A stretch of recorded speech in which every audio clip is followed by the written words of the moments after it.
Bienvenidos a Crímenes Nocturnos.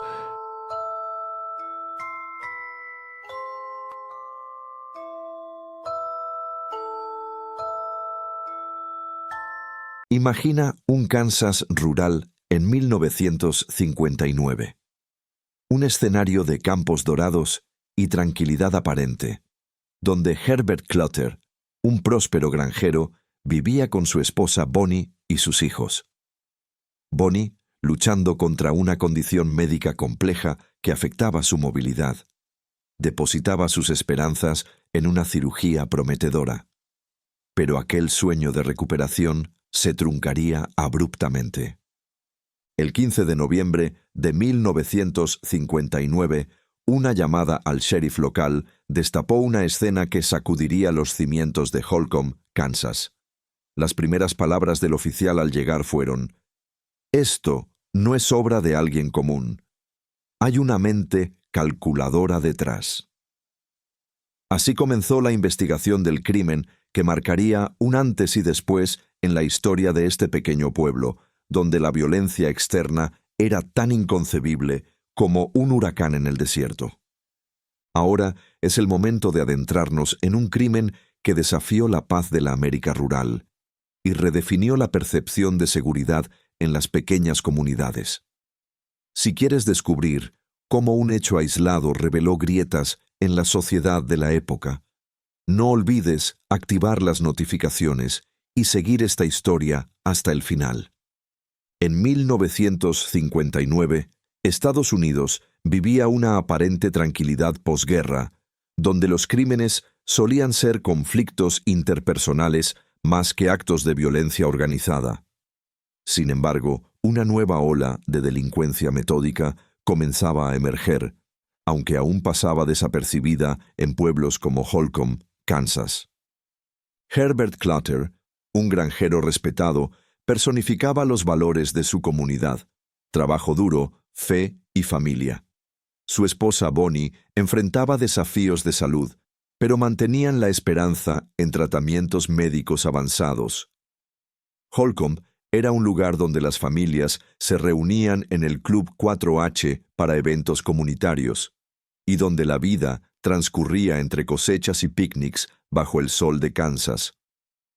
Aunque los residentes valoraban su estilo de vida sencillo, sabían que para encontrar entretenimiento urbano, como cines u hoteles, debían viajar a Garden City, una ciudad cercana que contrastaba con su tranquilidad pastoral. Herbert Clutter era un hombre respetado en el condado de Finney, no solo por ser el granjero más destacado de la región, sino por su trayectoria ejemplar. Su propiedad, River Valley, era un símbolo de dedicación. Una granja de más de 800 hectáreas con una casa familiar de 2 pisos construida en 1948 y graneros repletos de cultivos de sorgo, un cereal fundamental en la agricultura local. Su éxito no era casual. Herbert se había graduado en la Universidad Estatal de Kansas y, gracias a su experiencia, fue seleccionado como asesor de la Junta Agrícola de EEUU durante el gobierno de Dwight Eisenhower. Para la comunidad, encarnaba valores como el trabajo duro, la fe y la humildad. En el ámbito familiar, los Clutter eran vistos como un modelo de unidad. Su hija mayor, Eviana, había formado su propio hogar en Illinois, mientras Beverly, estudiante de enfermería en Kansas City, compartía su vida con un prometido querido por la familia. Los más jóvenes, Kenyon y Nancy, de 15 y 16 años, vivían en la granja y destacaban en la escuela local. Sin embargo, la familia enfrentaba un desafío silencioso. Bonnie, la esposa de Herbert, lidiaba con problemas de salud crónicos que limitaban su movilidad y afectaban su bienestar emocional. Aunque admiraba la resiliencia de su marido, su condición la llevó a buscar mayor tranquilidad, dedicando tiempo a descansar en privado para recuperar fuerzas. Noviembre de 1959 traía consigo los preparativos de Acción de Gracias en la granja de los Clutter. La familia, junto a vecinos y amigos, dedicaba horas a dejar cada rincón impecable. Desde el porche hasta el desván, todo brillaba con el esfuerzo colectivo. El sábado 14 de noviembre, Nancy Clutter, de 16 años, lideraba la cocina. Recién ganadora de un prestigioso concurso culinario estatal, enseñaba a su vecina Jolene Katz los secretos para preparar tartas perfectas. Nancy no solo destacaba por sus habilidades gastronómicas, su energía juvenil y carisma natural, resaltado por su melena castaña y mirada cálida, la convertían en un alma querida por todos. El escritor Truman Capote la describió como una joven cuya presencia iluminaba cualquier habitación.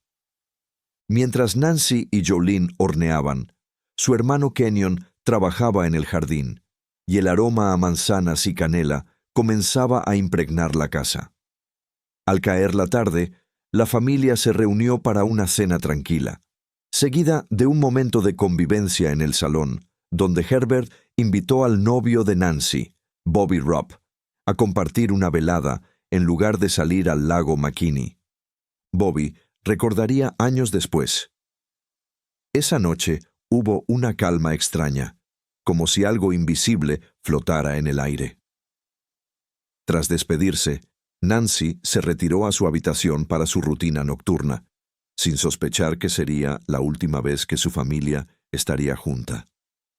Mientras la noche del 14 de noviembre envolvía la granja, un vehículo antiguo se detuvo entre los árboles cercanos a la propiedad de los Clutter, su silueta apenas visible bajo la tenue luz de la luna.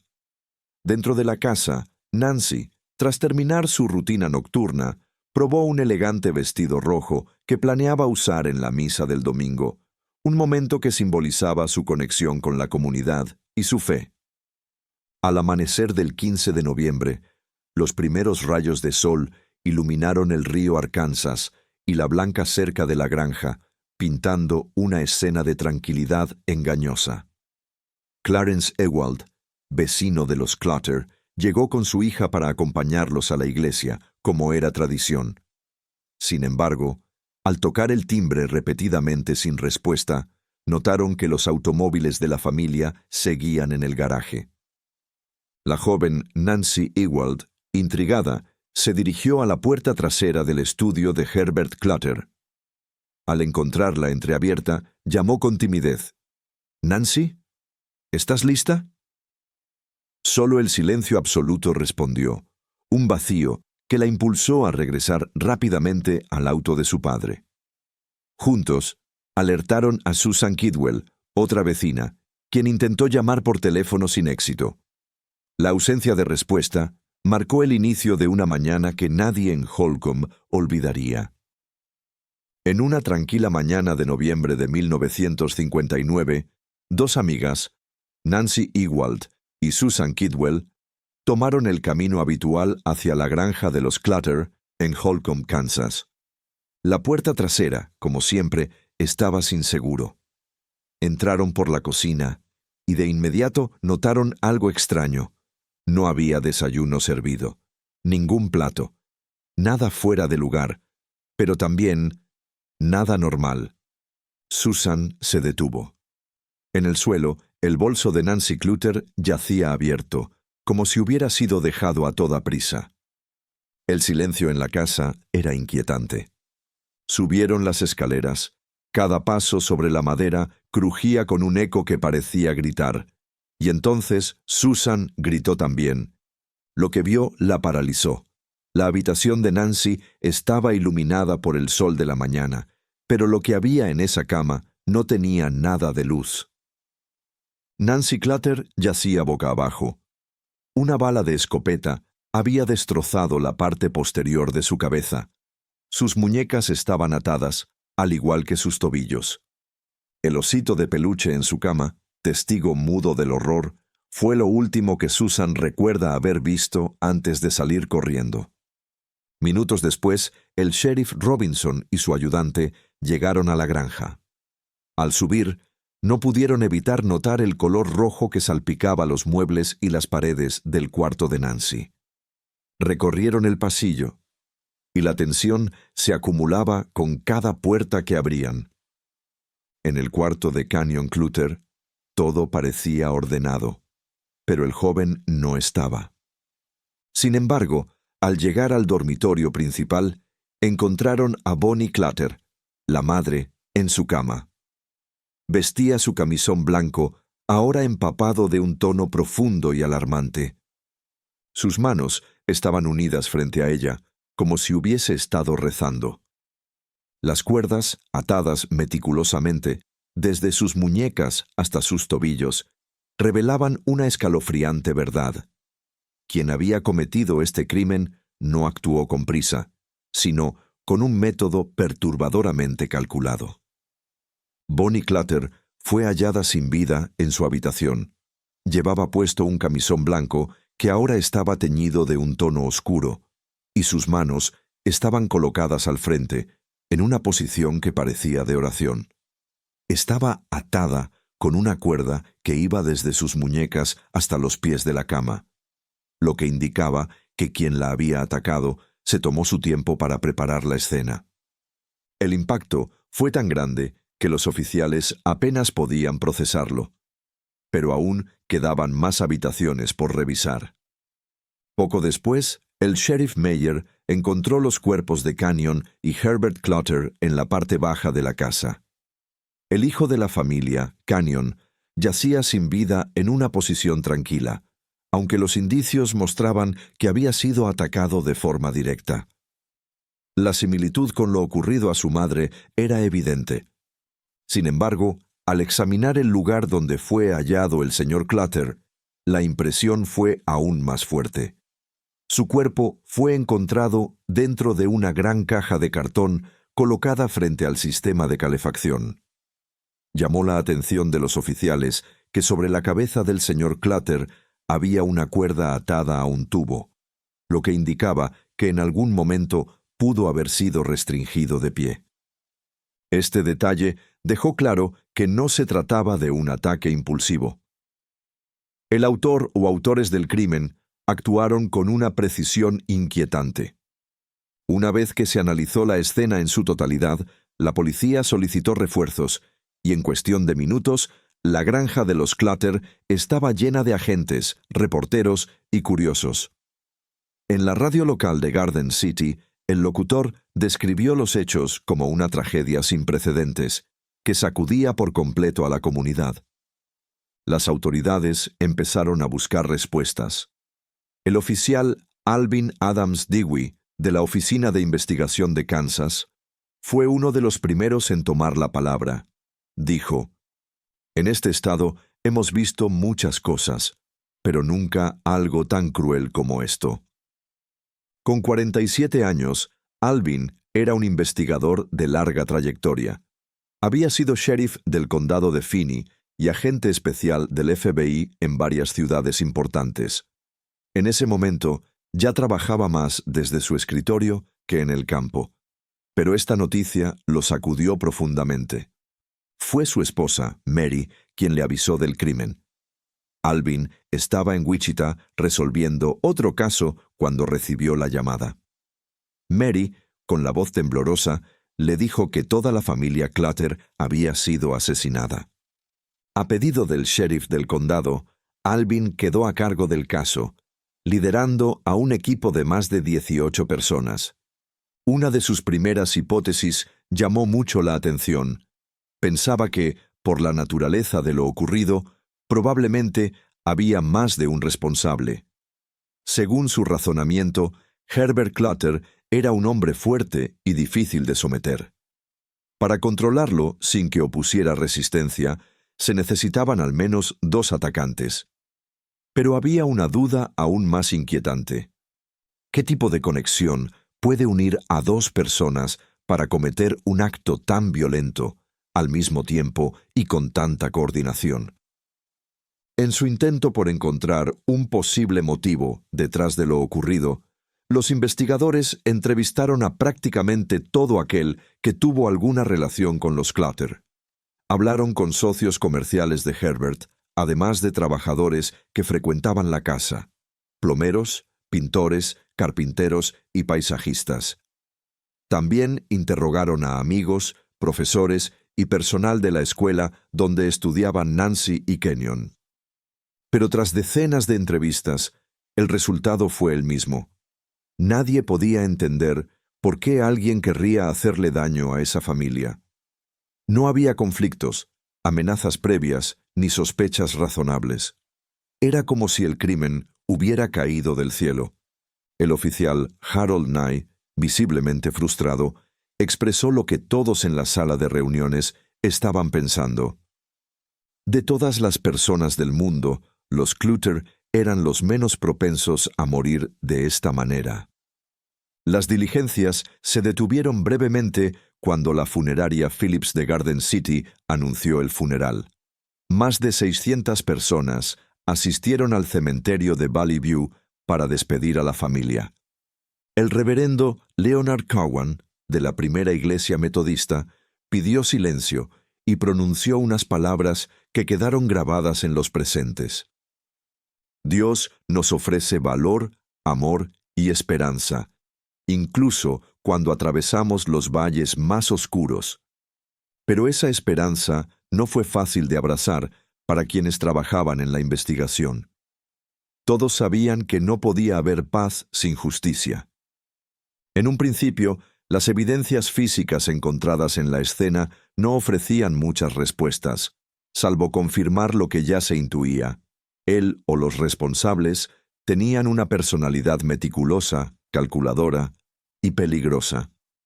No fue sino hasta que se utilizaron luces especiales para examinar el lugar que se encontraron un par de huellas de botas sobre una caja manchada.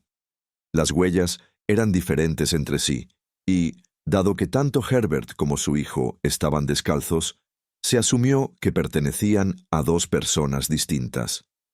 Este hallazgo reforzaba la hipótesis de que más de un individuo estuvo involucrado. Aunque la policía intentó mantener este dato en secreto para investigar discretamente el tipo de calzado usado, el tiempo jugó en su contra. La falta de sospechosos retrasó el análisis y les hizo perder ventaja.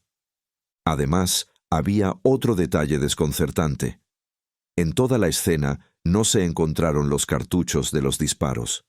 Esto indicaba que los responsables habían limpiado cuidadosamente el lugar para no dejar rastros, lo que dejaba claro que no eran improvisados. El caso, aunque avanzado en pequeños pasos, seguía envuelto en un gran misterio. Una de las cosas que más inquietaba a los investigadores era lo meticulosos que parecían ser los responsables. No cometieron errores evidentes, ni dejaron pistas que facilitaran su captura. Pero lo más desconcertante era que no habían robado absolutamente nada. El bolso de Nancy seguía en la cocina, abierto pero intacto. Bonnie aún tenía en su muñeca las pulseras valiosas que acostumbraba a usar. Para salir de dudas, se contactó al ama de llaves de la familia Clutter. Ella conocía cada rincón de la casa y fue encargada de revisar habitación por habitación en busca de objetos faltantes. Después de inspeccionar todo, solo notó la ausencia de una radio portátil Zenith que pertenecía a Kenyon. Era uno de sus objetos favoritos. No iba a ningún lugar sin ella. Siempre la dejaba en el mismo rincón de su escritorio. Este descubrimiento no ayudó demasiado. Para Alvin Dewey, quien lideraba la investigación, resultaba absurdo pensar que alguien cometería un crimen tan violento solo para llevarse una radio. Y si el robo no había sido el motivo, entonces, ¿cuál? Poco a poco, el caso fue consumiendo por completo la vida de Alvin. Su matrimonio con Mary se resintió, y su rutina se convirtió en una maratón de cigarrillos, llamadas telefónicas y comidas frías frente a un escritorio lleno de papeles. Mary observaba con preocupación cómo su esposo se mantenía pegado al teléfono, esperando cualquier dato que pudiera marcar un cambio en el rumbo de la investigación. Y así pasaron los días, hasta llegar a la víspera de Navidad de 1959. Mientras la mayoría de los habitantes de la pequeña comunidad de Holcomb disfrutaban de la temporada navideña, para Alvin era, sin duda, una de las peores épocas de su vida. Hasta que sonó el teléfono. Era Logan Sanford, director de la Oficina de Investigación de Kansas. «Feliz Navidad, Alvin. Tenemos un testigo. Es un recluso en la prisión de Lansing. Dice conocer a los responsables. Eran compañeros de celda suyos». Acto seguido, le dictó 2 nombres que Alvin anotó con rapidez y que jamás olvidaría: Richard Hickok y Perry Smith. Por primera vez en semanas, Alvin pudo irse a dormir con la esperanza de que estaba más cerca de resolver el caso. La descripción de los sospechosos no tardó en llegar. Richard Hickok era un hombre de complexión fuerte, cabello claro y una actitud desafiante. Solía andar con la camisa abierta, mostrando un tatuaje de calavera en el pecho, rodeado de varios otros dibujos en su piel. Su sonrisa era arrogante, casi provocadora. No era el tipo de persona con la que quisieras tener problemas. A su lado siempre estaba Perry Smith, más reservado, casi silencioso. Pero su forma de expresarse no necesitaba palabras. Con una sola mirada podía dejar claro lo que pensaba o sentía. Y ahora, esos 2 nombres estaban en el centro de una de las investigaciones criminales más impactantes de la historia de Kansas. Mientras los investigadores trabajaban sin descanso por resolver el caso, los verdaderos responsables del crimen se encontraban disfrutando de la vida. A finales de noviembre de 1959, Richard Hickok y Perry Smith recorrían México. Viajaban sin preocupaciones y Perry incluso se animó a aprender algunas canciones en español que tocaba con su guitarra durante los largos trayectos en carretera. Después de su paso por México, siguieron hacia Florida y finalmente llegaron a uno de los destinos más emblemáticos de Estados Unidos: Miami. Mientras tanto, en la prisión de Lansing, Kansas, alguien observaba en silencio las paredes grises de su celda. Se trataba de Floyd Wells, un convicto que estaba a punto de cambiar el rumbo de toda la investigación. Frente a él estaba Alvin Dewey, acompañado por el alcaide. Floyd no tardó en abrirse y contar su historia. Cuando tenía 19 años, huyó de casa y terminó en Holcomb, donde escuchó hablar de un hombre generoso y respetado llamado Herbert Clutter. Floyd trabajó durante un tiempo en su granja y siempre recordó con gratitud cómo la familia lo trató y cómo Herbert le dio, en su último día, una billetera con $50. Después de eso, Floyd siguió con su vida. Se casó, se divorció, estuvo en el ejército y eventualmente terminó en prisión. Allí, en la celda, compartió espacio con Richard Hickok. Según Floyd, Richard no paraba de hablar. Tocaba la guitarra, fumaba constantemente, y una noche empezaron a hablar de sus planes una vez salieran libres. Fue entonces cuando Floyd mencionó su antiguo trabajo en la finca de Clutter. Richard se mostró curioso, incluso entusiasmado. Le preguntó si la familia tenía dinero, cuántos hijos tenían, cómo era la casa y si había una caja fuerte. Floyd, sin darle demasiada importancia, le dijo que sí. Le describió una oficina en la casa donde recordaba haber visto una especie de caja fuerte detrás del escritorio. Esa conversación despertó algo en Richard. Le confesó a Floyd que tenía planes de ir con su amigo Perry a robar esa casa y que no dejarían testigos. Describió una y otra vez cómo lo harían. Atarían a la familia y luego los eliminarían. Floyd no lo tomó en serio. En prisión se escuchan muchas historias y pensó que era solo otra charla vacía. Pero todo cambió cuando, días después, escuchó la noticia por la radio. La familia Clutter había sido asesinada exactamente como Richard lo había descrito. El impacto fue tal que no pudo quedarse callado. Cuando Alvin le preguntó por qué decidió hablar, Floyd explicó que su conciencia no lo dejaba tranquilo. Un amigo suyo, muy religioso, lo convenció de contar lo que sabía. Pero en el fondo, dijo, lo hizo porque recordaba con cariño aquella billetera con $50. Ese pequeño gesto de generosidad nunca lo olvidó. Ese mismo día, la policía reabrió los expedientes de Richard Hickok y Perry Smith. Alvin, al ver los nombres y rostros de los sospechosos, no sintió compasión. Para él, esos dos no eran simples criminales, representaban lo peor del mal. Y aunque aún faltaba mucho por hacer, por primera vez en semanas, Alvin sabía que la verdad estaba al alcance de su mano.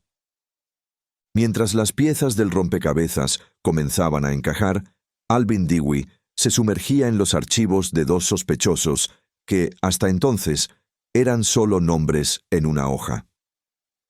El primero era Perry Edward Smith, nacido el 27 de octubre de 1928 en Nevada.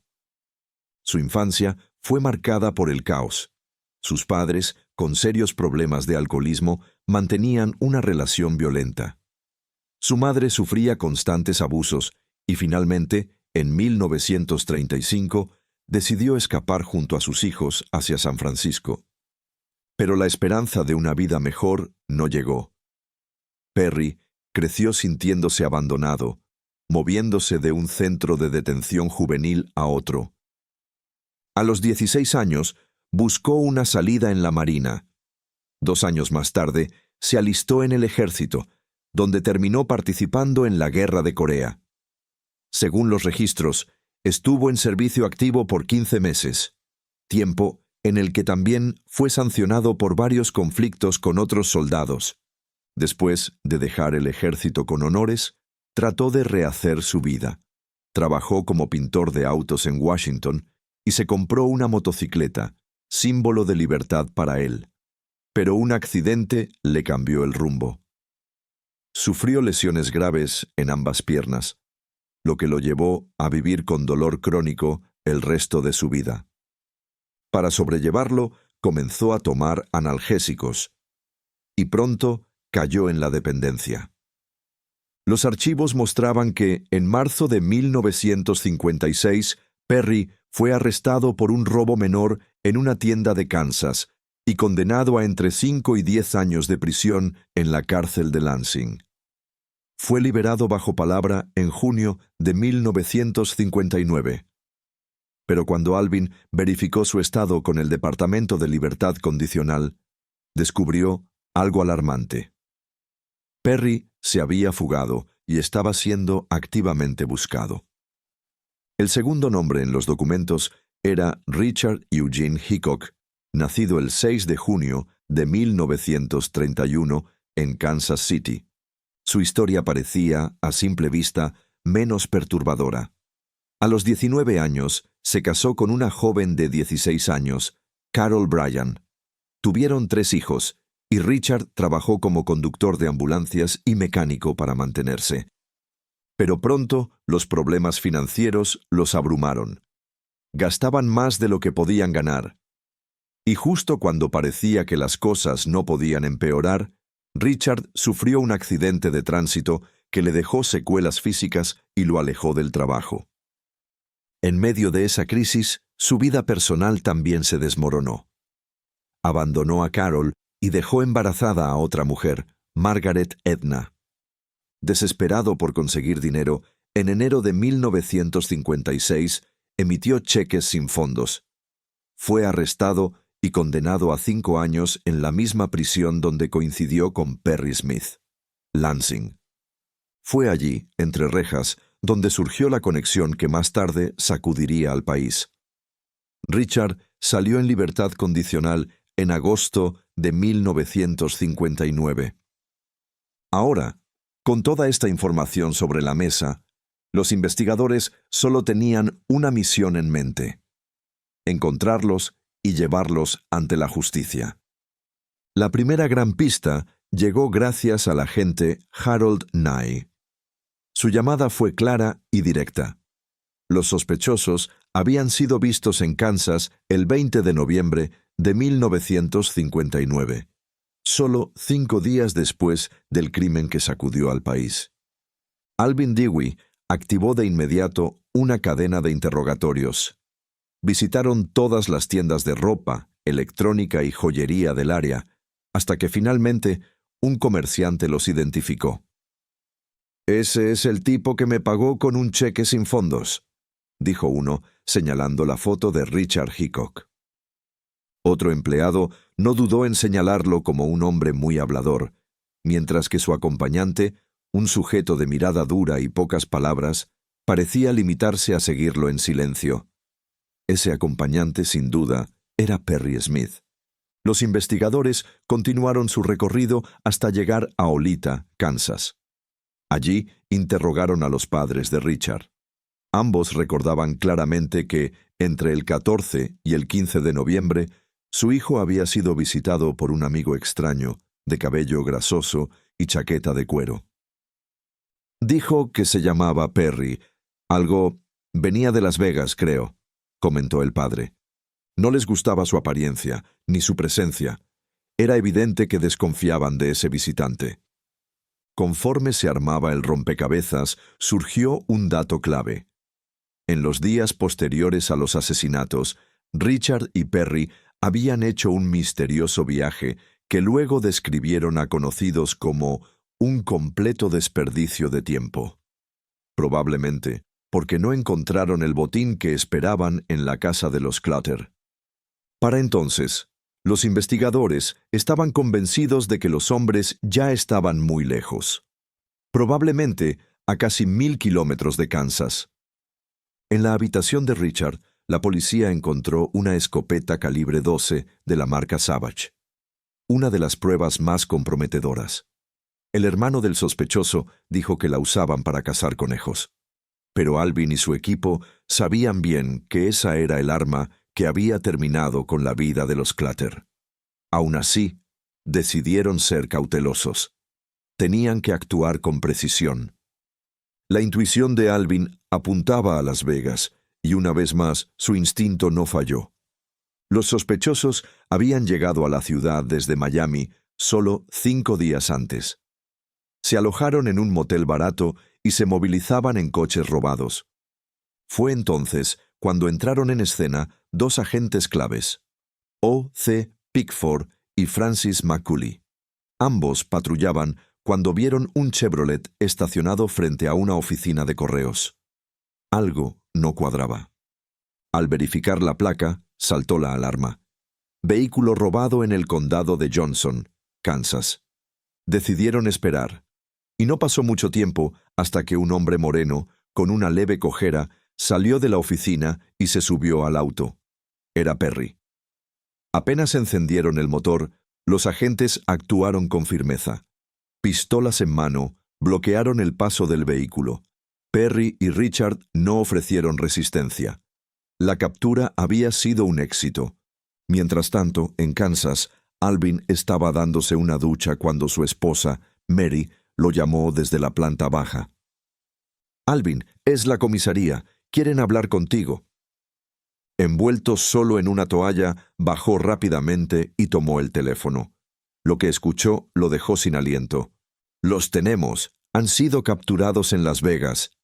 Alvin soltó el auricular, corrió hacia Mary, la tomó de las manos y comenzó a girar con ella en la sala, improvisando un torpe pero alegre baile de victoria.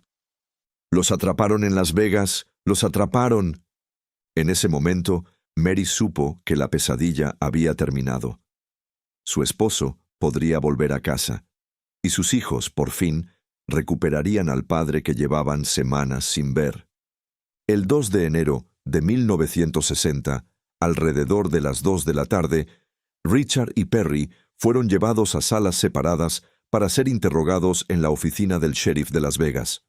Por un lado, los agentes Harold Nye y Roy Church, de la Oficina de Investigación de Kansas, se encargaron de hablar con Richard.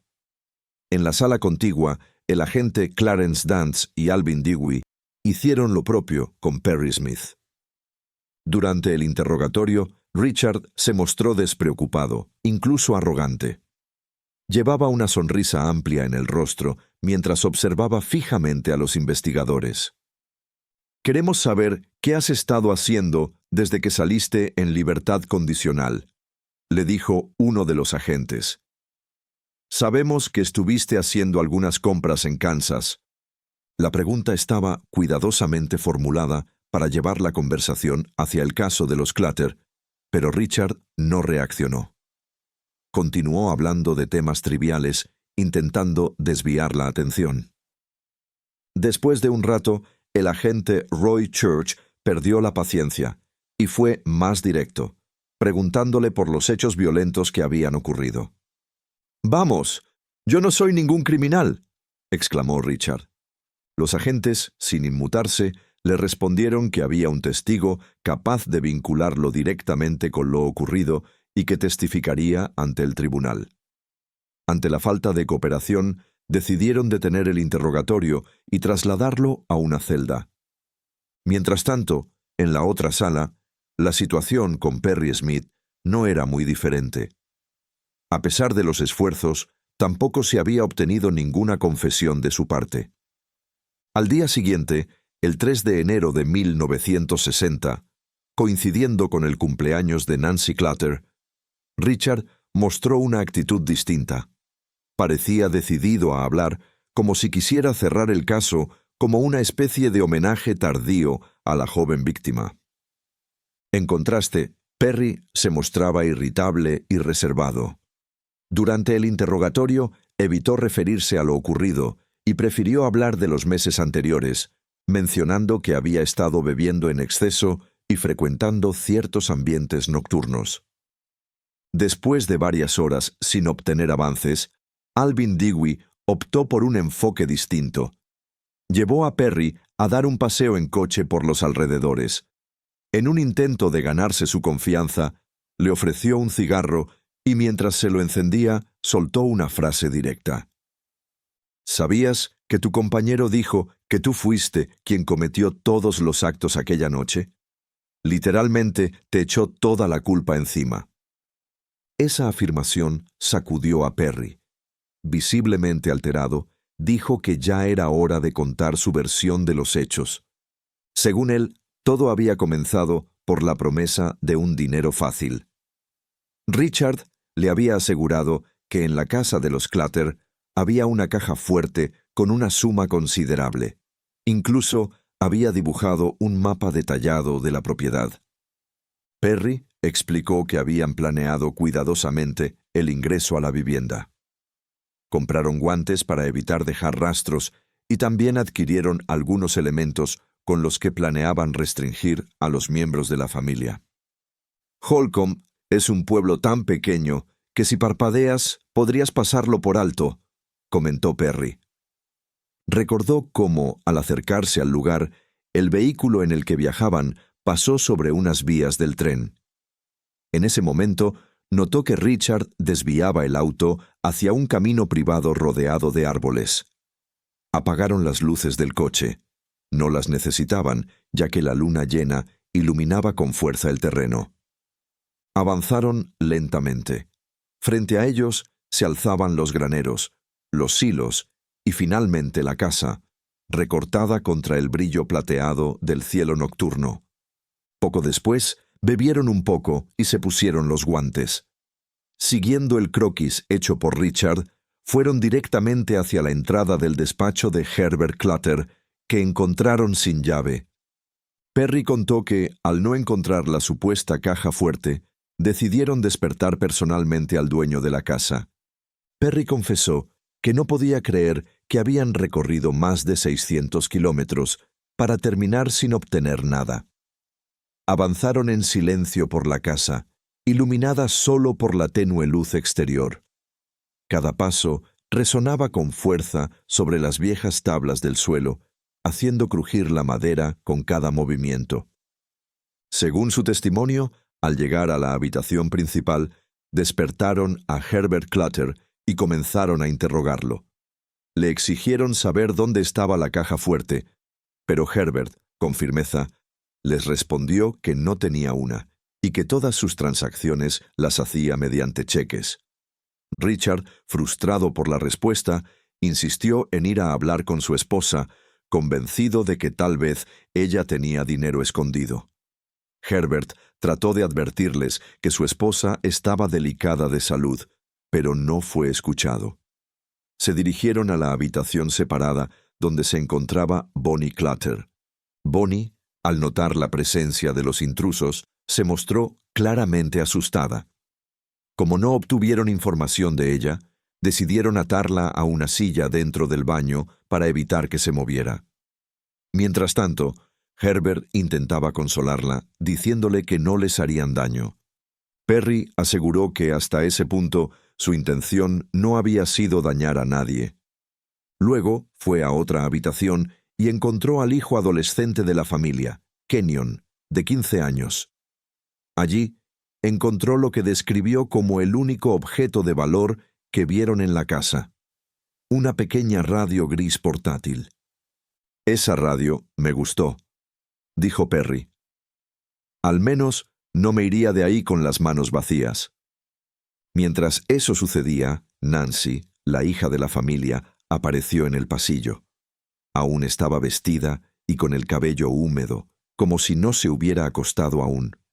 Finalmente, reunieron a todos los miembros de la familia.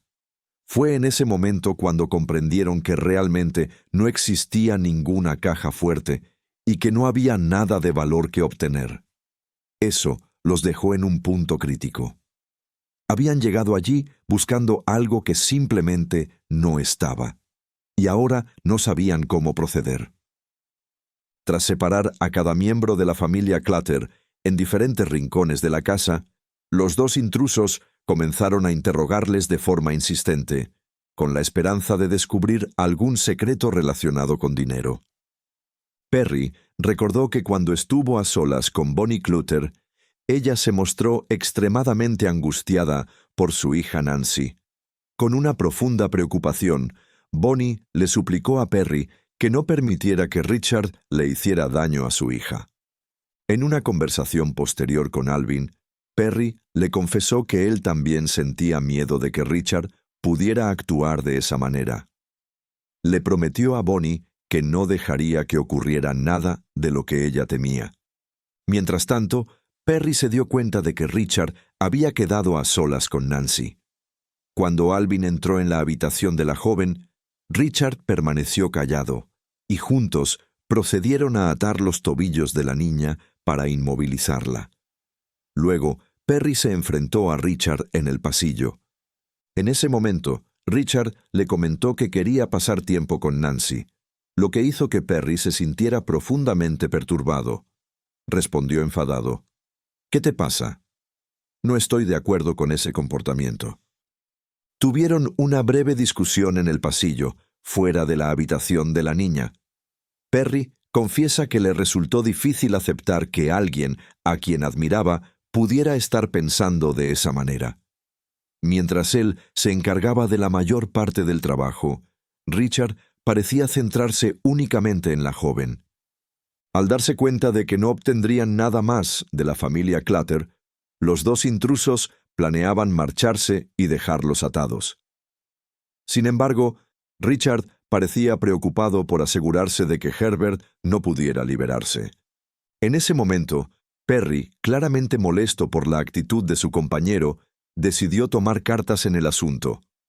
Sin dudarlo, terminó con la vida de Herbert frente a Richard, quien, visiblemente indeciso, no supo cómo reaccionar.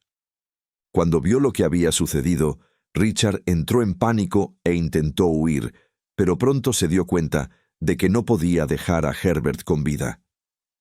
Perry, sin titubear, cargó su pistola y disparó, convencido de que Herbert habría muerto de todos modos.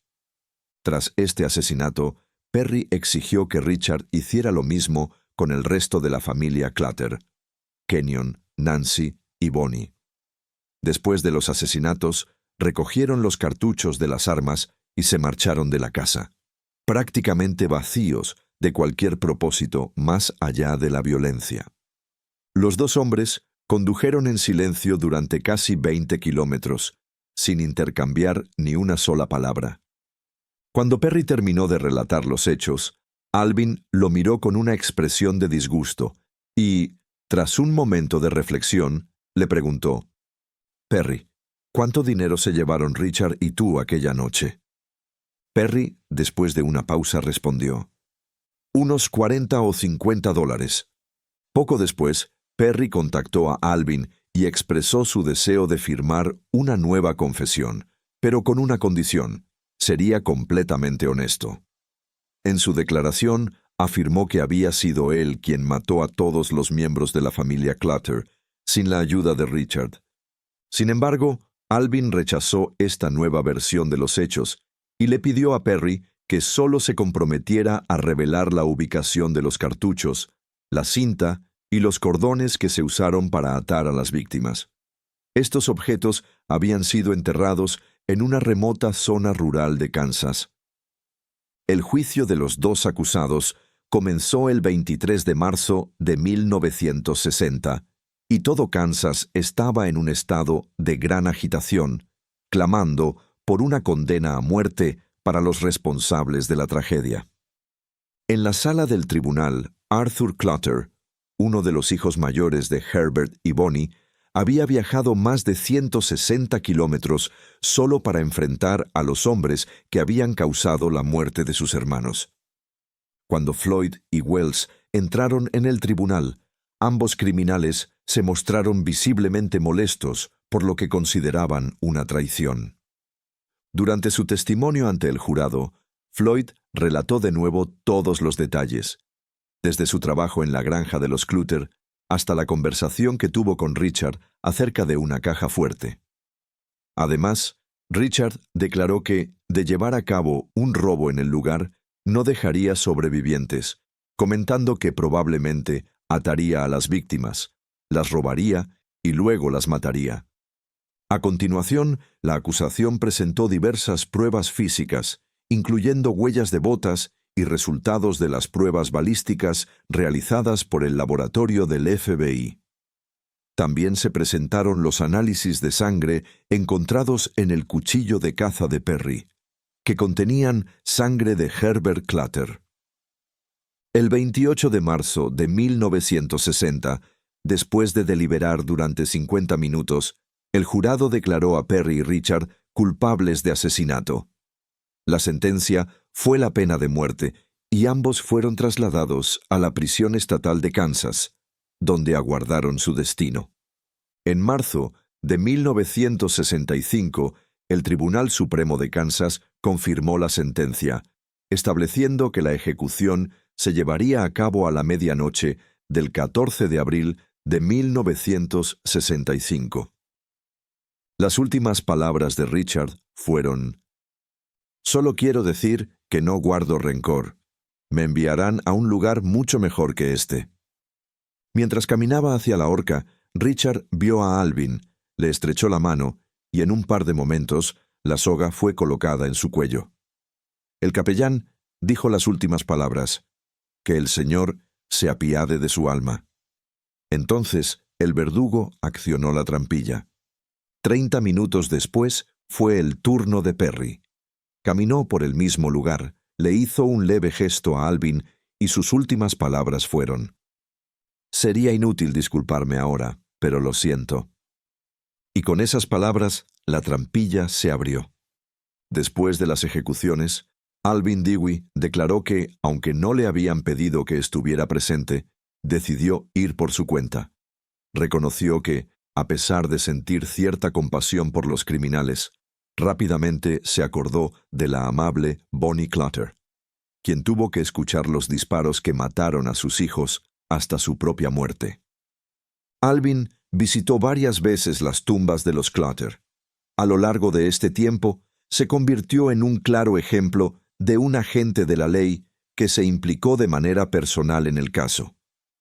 Tras cumplir con su deber, Alvin dijo que finalmente podía sentir paz y descanso, tanto en los vastos y hermosos campos de Kansas como en su propio corazón.